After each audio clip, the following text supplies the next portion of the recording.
Hi guys, welcome to this new episode of the Unexplained podcast, and to a new installment of the remastered series.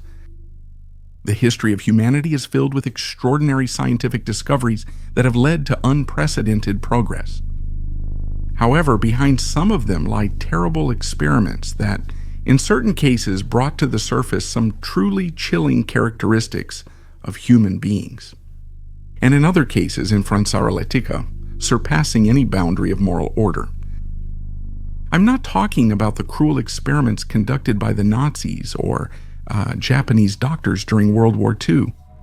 What I'm going to tell you about are experiments that were conducted in times of peace, within societies that defined themselves as civilized, but that completely lost touch with reality. These are particularly dark pages in scientific history, which sparked numerous debates in their time, and in part, continue to do so even today. So here it is, human guinea pigs, the darkest experiments in history.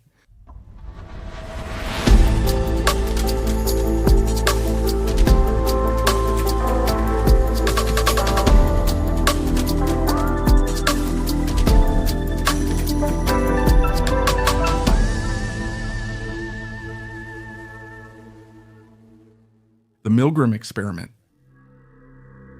In 1961, a curious ad appeared in the New Haven Register newspaper, looking for 500 men interested in participating in a scientific study on memory and learning. The compensation will be $4 per hour. Enticed by easy money. Over the next 2 years, hundreds of people showed up at the lab where the selections were being held. The trial in Jerusalem against Adolf Eichmann and Stanley Milgram had just ended. He was a professor of psychology at Yale University who, right after the end of World War II, began to wrestle with a question. Was it possible to believe that the Nazi officers were just following orders? That they didn't feel free to choose their own moral conduct independently? That they felt justified by legitimate authority? Milgram was convinced that they did.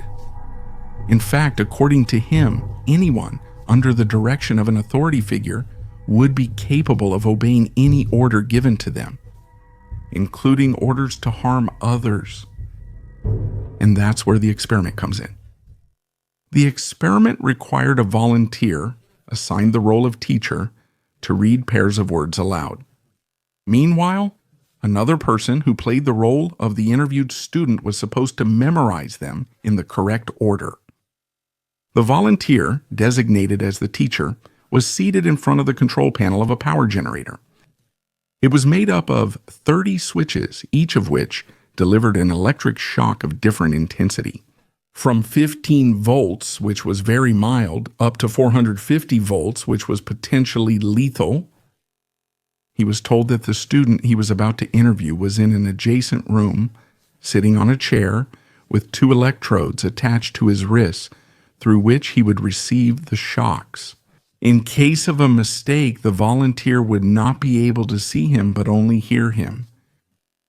The teacher's task was to administer an electric shock every time the student repeated the word pairs incorrectly, starting with low-voltage shocks that would increase in intensity as the number of wrong answers increased. I told you about my heart trouble. It's acting up now. Please get me out of here. My heart hurts. I can't go on. Let me out. In truth, on the other side of the wall there was no interviewee. The reactions of pain were only played on a tape. But of course, the volunteer didn't know this. Every time he pressed a button, he was convinced he was really sending the electric shock. That is, to inflict a real punishment that became harsher every time the student made a mistake.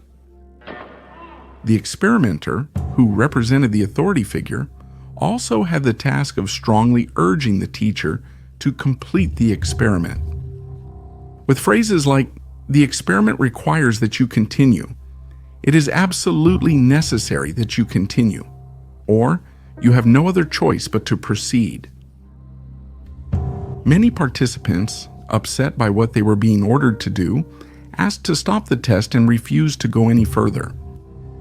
But many others continued with the questions and the electric shocks. They didn't even stop when faced with the pleas of the student being interviewed, who was begging for mercy from the other room. When the volunteer flipped the switch for the 75th time, screams of pain followed. When a shock of 350 and 330 volts was delivered, the volunteer heard the other person's voice begging him to stop. His heart couldn't handle it. After exceeding the 330-volt electric shock, the volunteer's questions would only be met with an eloquent and terribly unsettling silence. Yet, 65% of the volunteers pressured by the person overseeing the test continued to administer electric shocks, disregarding protests and cries of pain. Some volunteers, moreover, obeyed the order to deliver repeated 450-volt shocks when the person in the other room kept failing. The answers. At the end of the experiment, the volunteer was told the truth. And this is where we find ourselves, faced with the real chilling experience. It is absolutely essential that you continue. You have no other choice, Doctor. Oh, I have no choice. My number one choice is that I wouldn't go on if I thought I was wrong. Imagine for a second, if you can, what a shock the volunteers of the experiment had when they found out the truth about its purpose. Under pressure from authority, some of them had been able to administer electric shocks that, if they had actually been inflicted on the interviewee, would have been potentially fatal. These people had been lured in under false pretenses through a newspaper ad. They had not been given a clear explanation of the risks of the experiment before it took place. They were led to believe they were causing pain to someone else. Milgram had thought in great detail about what results he could obtain through the experiment, but he had forgotten one thing. That is to assess what psychological harm the subjects of the experiment might have suffered. As you can imagine, the consequences were disastrous. Already during the experiment, most of the subjects showed clear signs of stress, trembling, sweating, uncontrollable agitation, and in some cases, even convulsions. Faced with such reactions, Milgram assured the participants in the experiment that the negative psychological effects would only last for a short period. But that was not the case at all. Some of them suffered from post-traumatic stress disorder for years. Others developed chronic anxiety, constant nervousness, or were victims of panic attacks for a very long time. But there is another equally disturbing aspect of the story.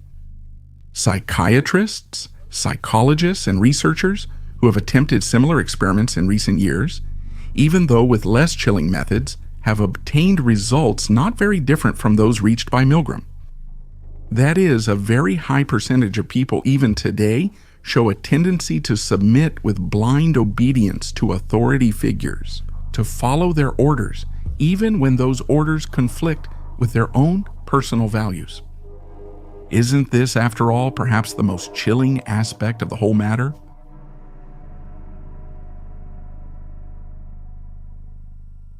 Universe 25. In the 1960s, Malthusianism began to become the center of a wide discussion and real concern. According to the definition given by Wikipedia, it is an economic doctrine that, referring to the ideas of the English economist Thomas Malthus, mainly attributes the spread of poverty and hunger in the world to demographic pressure. To be clear, as Earth's population grows, natural resources become scarcer. Theoretical scholars were convinced that if population growth was not started to be controlled in any way, the result would be catastrophic. Famine, chaos, wars over the remaining resources, and, of course, an impressive number of deaths. They were just theories, but in 1968, a scientist wanted to study them further. And the only way to do that would have been to create an experiment that could confirm or refute them once and for all. That scientist was named John Callum, and his name would not be easily forgotten for years to come. But let's proceed in order. On July 9, 1968, in a research institute in Maryland, Callum placed 8 white mice inside an enclosure 2.7 meters wide with walls 1.3 meters high. As a dietitian specialized in the study of animal behavior, John was aware that he was living in an era where the population was growing at a dizzying rate. And those white mice locked in that cage would have given him clear clues about what would probably happen if the Earth became too small in relation to the existing population. The experiment was called Universe 25, just like the habitat that had been created for the animals, Universe 25. It was meant to be a paradise for the mice. It was built so that every basic need, water, food, materials for building nests, and areas to build them, was available in abundance. Space was limited, but everything else was present in more than sufficient quantities and for the entire duration of the experiment. Moreover, the 8 mice chosen were the best specimens from the Institute, and it was ensured that they were also the healthiest. That paradise-like habitat could theoretically house 3,800 mice. The comfortable conditions and the complete absence of dangers inside it immediately bore fruit. After an acclimatization period of about 3 months, the mice began to reproduce. After 315 days from the start of the experiment, the mice had already reached 600, but interestingly, their growth began to slow down. As I was saying, absolutely nothing was missing in the habitat. Resources were abundant. What was starting to be lacking was space.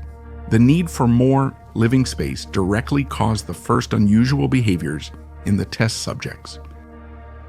When the number of living mice far exceeded the number of available roles in society, their behavior began to show anomalies never observed before. Aggression increased and became widespread. 300 male mice were constantly fighting to conquer and maintain their own territory, without which they seemed unable to reproduce. But the competition became so stressful that they gradually gave it up voluntarily. The females were thus abandoned and became more vulnerable to attacks from the other mice, a fact that led them to become more aggressive and to fight personally to protect their territory. But in fact, they ended up taking on the role of the male mice. They ended up forgetting to take care of their own pups, and many of them died of starvation. In extreme cases, the females were so stressed, they lost their minds and attacked and ate their own offspring. As for the weaker male guinea pigs, their fate was to be pushed toward the center of the cage, away from food and water. And they ended up falling into a state of apathy, from which they often snapped out by responding violently to attacks from the other guinea pigs. Some guinea pigs became pansexual, trying to mate with all the available mice. Another group of mice, on the other hand, were defined by Callum as the beautiful ones. Faced with the general chaos, they took refuge in a protected area of the cage and devoted themselves exclusively to eating and grooming their fur. They were the only ones who didn't have any combat wounds, and they were the ones who survived the longest. But when the population returned to an acceptable level, it was already too late. The attractive ones and the females who had managed to survive and were in better condition had completely lost the ability or the interest to mate. The phase of total chaos, with behaviors that led to a reduction in the population growth rate and a high infant mortality rate. Callum called it the behavioral sink among the guinea pigs.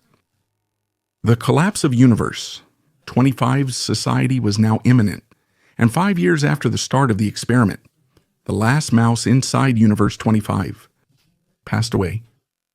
The society had become extinct. Literally, overpopulation had led to total chaos and self-annihilation. But for what reason? What had gone wrong? The scholars' conclusions were truly chilling. In a scenario where the reduction of natural deaths leads to the survival of an excessive number of individuals, the normal social roles typical of the species begin to run out. At this point, competition arises among mature adults ready to take on the role to which they are naturally destined, and the older members who have already held it for a long time but do not want to give it up. It becomes so violent that it completely disrupts the very fabric of society. But the most shocking fact is that this scenario occurred in a habitat where resources were not lacking. There was ample food, water, and materials for nest building. Remember when I said that cage could hold 3,800 mice? Well, when the number of live mice reached 2,200, the society collapsed. It disappeared. Now, let's consider how the scientific community then responded, deeply concerned about the population boom in the 60s and 70s. No one knew for sure what would happen in the face of an excessive overpopulation scenario that seemed to be just around the corner. Many tried to discredit this experiment, trying to emphasize the fact that humans are not mice, and there is no certainty that we would behave in the same way as the test subjects. But can we be certain of the opposite? History has shown us that the problem of overpopulation identified in the 1960s was overestimated and evaluated too pessimistically. Humankind may one day face the same situation as Universe 25 is test subjects. What might actually happen then? Time will tell. The three twins. It's his first day at college, and Bobby Shafran doesn't understand why. The girls kiss him, the guys hug him, and everyone calls him. Eddie suddenly runs into a sophomore, Michael Domise, who turns pale when he sees him. He was friends with Eddie, who had left campus a year earlier. I knew Eddie had dropped out, so there was no reason for him to be back on campus, says Domis in an interview. But that guy had the same smile, the same hair, the same expressions as Eddie. He was his double. Were you adopted? I asked him. Then he added, Compigliano. On July 12th, Bobby answered yes to both questions. So Domis burst out, do you have a twin brother? They rushed to a payphone and called Long Island. On the other end of the line, Bobby heard his own voice. They hung up, got into their Volvo, and as evening fell, they parked in front of Eddie's house. Bobby described his first meeting with his twin brother this way. I was about to knock on the door, but it opened before I could, and I found myself facing a mirror. Yeah, I was saying that they were my eyes were his. Even today, almost 40 years after that day, Bobby still gets emotional when he talks about his life. It felt like a crush. Suddenly, everything seemed possible and within reach. Shortly after, an excited student called the Long Island Newsday editorial office and told editor-in-chief Howard Schneider the story of the twins. I didn't completely believe it, said Schneider when he was interviewed. Credit to the story. Back then, students liked sending letters with fake stories to check the facts. I sent a journalist there. Shortly after, he called me saying that the story was true. Yes, we published it in the newspaper. The news was a real bombshell, and soon after, the editorial staff of the New York Post decided to talk about it too. And it was the article in that newspaper that led to another surprising discovery. David Kellman, a young man, read it and noticed what initially seemed like extraordinary coincidences. Eddie and Bobby were born July 12, 1961, just like him. Both had been given up for adoption by Louis Wise Services, a Jewish agency in New York. Exactly like him. He saw the photos and was speechless. They were identical. He, David, recalled his experience, what he felt when he read the article in the New York Post. I was looking at you and telling myself, I can't believe it. Ultimately, just the facts, a blurry newspaper photo. It was impossible to believe. My friends advised me to focus on the hands of the young people in the photo. Even those were just like mine. I found Eddie's number in the phone book and I called him. His mother answered. I explained to her that I thought I was the third twin, and I heard her exclaim, "My God, twins are popping up like mushrooms." A few days later, I went to Eddie's house. Bobby was there. It was like seeing two reflections in the mirror. The parents of the three teenagers also had some questions. Looking for answers, they went to the adoption agency. After asking for explanations, the agency officials pointed out that 3 triplets were too much of a burden for a single family, and for this reason, they had decided to separate them. David's father was overcome with anger. "We would have kept all 3 of them," he shouted. Outside, Bobby's father realized he left his umbrella in the agency's office and went back. He saw the manager celebrating with champagne after solving the problem, and he never forgot that image. Eager to make up for lost time, the 3 twins enrolled in the same college and started appearing on television, crossing their legs like clones, smoking the same brand of cigarettes, or revealing that they had all boxed in high school and shared the same tastes in food. "We used to skip classes to get on a plane and go on television," remembers David. "We would say, 'Professor, we have to go. The limousine is waiting for us outside.'" After turning down numerous offers, even from Hollywood producers, they decided to open a restaurant together, Triple's Romanian Steakhouse, Soho, New York. They were packed every night, vodka was flowing, and everyone ended up on the dance floor. According to David, in the first year they made $1 million, but suddenly everything started to go wrong. First of all, David's father died. A kind-hearted man who treated the 3 brothers as if they were all his sons and managed to channel their differences while keeping them united. His absence also led to the inevitable. In 1993, Bobby left the restaurant after an argument that deeply affected the 3 brothers. Edwin was deeply affected, as was Brenda, his wife, who had fallen into depression after the breakup. And in 1995, after 2 years of struggling with the illness, she decided to take her own life. The tragedy deeply affected the lives of Bobby and David. But around the corner, another discovery was waiting for them that would turn their lives upside down even more. Although they had always been told that the decision to separate them at birth was due to a practical reason, that is, the idea that no family would be willing to take care of all 3 of them, the truth was different and much more disturbing. One day, a journalist named Lawrence Wright contacted them to report something he had uncovered.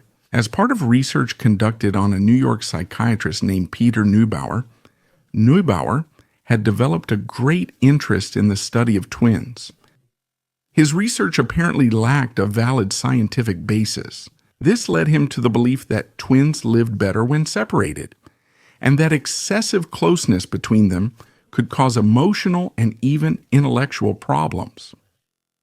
That's how, at the birth of Eddie, Bobby, and David, born to a very young girl who got pregnant during a high school dance and who intended to put them up for adoption, Peter Neubauer sensed what he considered a valuable opportunity to carry out an ambitious experiment. It was almost like we were just confirming, are you exactly like me or aren't you? Oh, yes. We are. It was just pretty much that simple. One man said that it's 3 variations of the same song, and I really can't explain it any better than that.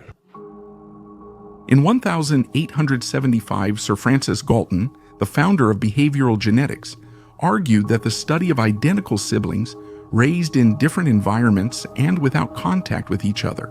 It was the best way to investigate the eternal debate about what is innate and what is acquired in human beings.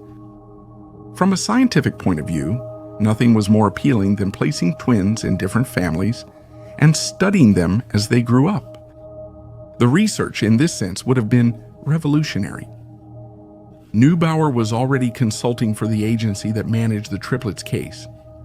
He quickly convinced them to join the study as accomplices.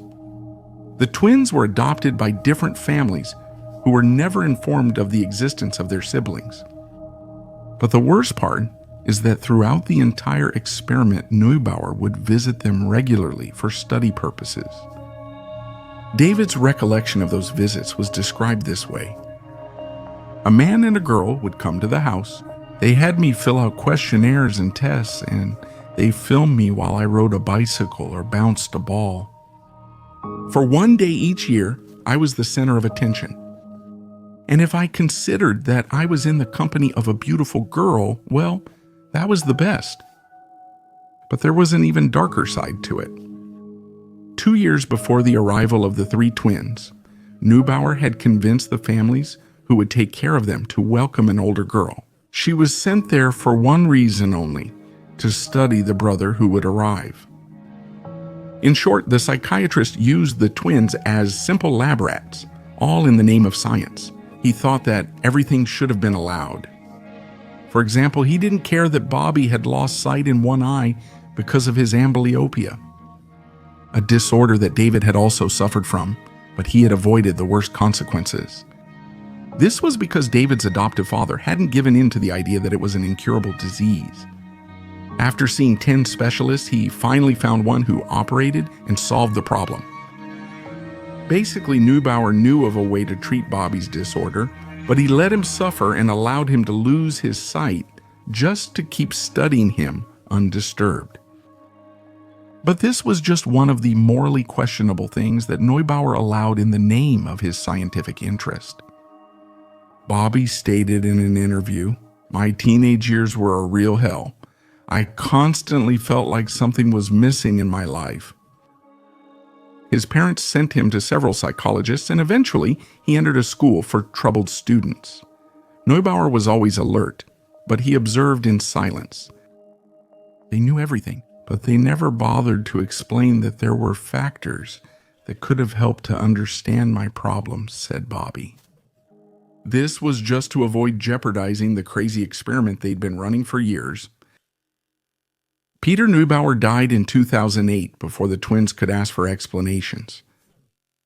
So far, the psychiatrist has been interviewed once by Dr. Nancy Siegel, professor of psychology and author of Twin Misconceptions, Myths and Misunderstandings About Twins.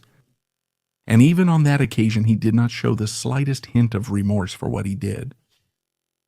But there is a noteworthy fact to mention here. Neubauer never published his work on twins. No one ever managed to understand why. He had convinced himself that separating the 3 triplet brothers at birth was justified by progress in the scientific field. What kept him from showing the results to the world?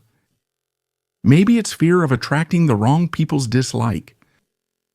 Or maybe the results he had obtained were not what he had hoped for. Thinking about his own case, David came to a conclusion.